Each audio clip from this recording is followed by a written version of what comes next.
Royal গোল্ডের আরেকটা demo করছি ধানের বীজতলায়।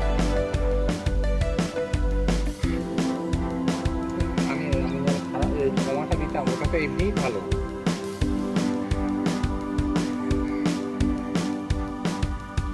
তাহলে কাজ করুন, বুঝতে পারলেন, ওই পর্যন্ত ছেড়ে দিন, দিয়ে ওনার এই দিকটা করে দিন, বুঝতে পারলেন? হ্যাঁ, ওই দিকটাতে এমনিই ভালো আছে। তাহলে এইখান থেকে একটা ব্যাপার, এই জমিটার প্রথম পার্টে যখন আমরা এই ভেটিটাতে আমরা যখন প্রথম করেছিলাম, পুরো জায়গাটা খাবার অর্ধেকটা কিছু ইয়ে ছিল না। আজকে ঠিক 20 দিনের মাথায় আমরা এই ভিডিওটা করছি।